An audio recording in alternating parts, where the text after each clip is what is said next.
Hello my friends and welcome back. I'm Chisgule Gaming, and in today's Squad Busters video, we're going to be talking about how difficult your lobbies should be, because I just took a brief hiatus from Squad Busters, and it's a little bit weird coming back to the game, because when you come back to the game, it's kind of like, can I even just play a couple matches casually, or am I going to get into an ultra sweaty lobby that's super difficult, and then after 5 minutes when I got to go do something else in my life, was that a rewarding experience? And the answer is no. No, it's not rewarding to get into a really tough lobby, get totally raffle stomped, and not actually be able to play. And it's weird because the game is obviously designed to be played in very short increments. However, if you're worried that you're going to queue into some really difficult lobbies, like I don't know about you, but like I feel like after I get a 6 through 10 placement, if I get one, I need to play for like another 30 or 40 minutes to like, I don't know, how do I even describe this? Like rinse the bad feeling out of my soul. That's like an over-exaggeration to make a point, which is that I don't know that Squad Busters should only be playable at the most competitive tier. In other words, I feel like there ought to be 2 queues. You can queue up for Squad Busters, and there's like a casual mode where you're basically set up to be top 3, and that means you're probably fighting bots, and the bots need to be a lot more sophisticated than they are today. Some amount of bots anyways. And then there ought to be like ranked, I'm going up against really tough players, I want to play super competitive Squad Busters. And you know, let me explain a little bit more what I mean here. So I've been putting a lot of thought into, hey, what does Squad Busters need to be like the best game on the face of the earth? And one of the things I realized is that you can't actually just play this super casually, even though it's a super casual game. Because as I mentioned, you might queue into a really difficult lobby. Sometimes it's that, and sometimes it's what you see on screen, which is like this much easier experience. And yeah, it's like very unsatisfying to have a short window to play the game and then get raffle stomped and then have to do something else with your life. Whereas other games that I've played, there's a lot more you can like do throughout the day casually to just like look in and enjoy the experience. And it could just be that, you know, I'm meant to play city building war games, and like that's actually the sweet spot for me, which is what I cover on my other channel. But I sort of feel like that aspect of almost like your sort of Squad Busters garden, if you will, that you grow over time isn't really here at all. And I'm not saying I want this to be like Farmville or Heyday. I'm just suggesting that like there ought to be something to do other than like maybe queuing up into the toughest match of your life when you just want to play casually, okay? And I think that if there were 2 different ways to play, at least, one where you're signing up for like ranked leaderboard, and another where you're just looking to like, you know, enjoy a few minutes of downtime in your life, I think that would be really awesome.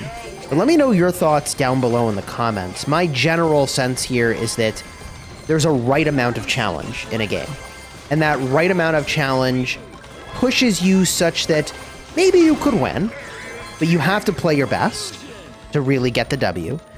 Versus something that is too challenging, where you really have no chance of winning, and you're completely outclassed, so much so you probably don't even learn from that game because you just get so wrecked and you're so outclassed that it's like hard to even know what you've done so different from everybody else, and the room for error is so incredibly small. So if I were waving a magic wand for Squad Busters, I think there would be 2 different ways to queue. There'd be a way to queue that's super casual, and a way to queue where you're saying, I want ranked, very difficult opponents. And I feel like that would make the game way more playable.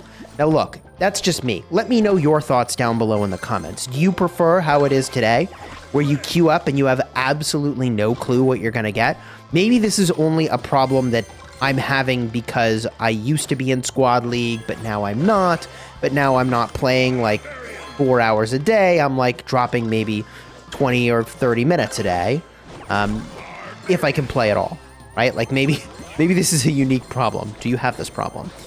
In this game, it's a Pinata Party, and I went for a Greg anyways, which is kind of weird because we're in the lava world here, and these maps have so much PvE.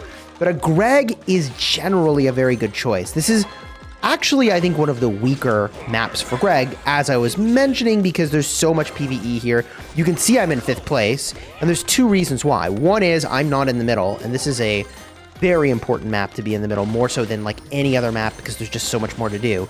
But the other thing is that I have not gotten a trader, and this actually is really costing me tremendously here. But I do have fusions, and like I have efficiency, but I need traders badly in this match. And if my final outcome in this match is 5th or 6th place, like, I don't know, if I were only queuing up for a couple games between things in my life, like that would not feel good. It would not be a particularly satisfying experience. And in a lot of ways, the game is almost designed for people that like want intense, you know, one verse, in this case, it's 9 other, you know, like gladiatorial combat. Like, you know, and it's, okay, I'm exaggerating. But here we go. Big ambush on Learning Moment. Learning Moment here is a bot. And this actually was a bad ambush on, actually just a bad engage on my part. I could have thrown that spell sooner. It would have made a bigger difference. I'm sticking around to poke, and I shouldn't be. I should just move on, get the trees, and be happy about it. I lose a unit here, completely unnecessary. I could lose another one, and I'm still trying to believe for this kill, and it just doesn't make any sense. The other guy gets it anyways. Why have I done this? Mistakes. Just straight mistakes. But at least I can look back on this and know exactly what I did wrong there. And I wasted a lot of time doing all that, by the way. So now I'm doing the thing I actually should have been doing. I'm in 5th place. And I think from this position, I can still get to a decent spot, maybe. The gem gap here is not small, however. I think a whiz would have maybe been the better pick there, but I don't hate having bees. So we pick up the bee here, and I swing back to the left. We take down the P.E.K.K.A. GG easy. Key, oh my god, there was a key. I think I thought this was a bot, like, struggling with the vines, so I went for it, but there was literally a key! Oh my god. I feel like it's so much easier to see that when you're like watching it back as a replay than when you're in the game. That's actually infuriating. Okay, that's fine. I wonder if like keys need to be bigger or like more clear that they're there. I guarantee you other people have this problem too. Maybe this is copium, chat. I think other people have this problem too. It's just they're not watching replays of the battles, so they'd never know it. But whatever, I'm kind of cruising through here. This guy has got a scary squad. I'm giving him just a lot of space. I could push him to try to get first. I just don't think I have that combat squad that can do that. I've got traders, I've got a Greg, like too much of my squad is committed to economy. The way that I ought to get the W here is with some economy, although I feel like there have been several times where that dude is pushed up into my position and been kind of low health. I think with the final seconds left, I decide maybe I push this guy and I get a really good engage, but it's too late. GG, 2nd place. But for like a very casual game, I think this is actually pretty satisfying. In fact, this was 3 games in a row that I did back-to-back, for whatever this is worth. And, you know, in editing, I'll cut all the time in between so that you just see like start of game and end of game. But this was a super satisfying play session, and like I rank well in all the games. And it's like, not that I need to always rank well to feel like I had a good time, but we get down the expo in the middle. Queen start is actually kind of insane. Very risky that I go through and pick up all those gems. I mean, by a second there, I could have actually just died. That guy could have got the box instead of me, and then he could have just completely run over me with his 3 units to my 1. And it would have been over. That would have been it right there. I throw down the bomb, maybe a second too early there to make that guy feel like he could not push my position. From here, I think a Greg is actually a very good take. The value of the Greg is twofold. First of all, healing. Second of all, obviously a lot you can get from those trees in terms of gems and coins. And boom, I grab that key. Very good. Now it's time to actually put that Greg to work. We get the tree, get the heart. Really great. Cannons there. Boom, full merge or fuse on that Greg. Swinging through the middle again to get a few gemmies.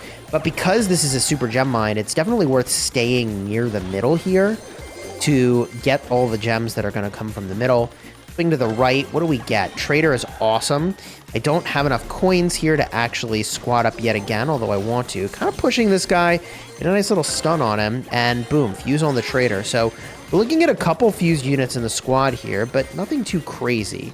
And everybody seems to have bees, which is going to make this match really interesting. I'm in first place. Feels good. We take down that one boss, and then we move in on the big monsters here. I left some gems behind from the trader. I don't know. I'm not the only one, I'm sure, who has this problem where trader just, because they're spitting the gems out behind you, you just leave them behind. I sometimes think I'll just double back for them, which I did do there. And I try to go for that bee, but someone else has already gotten it. But good news for me, I'll just snatch these trees. Seems good. Kaiju's open, so we take Kaiju. Get out of the stomp there, and then go back onto the Kaiju.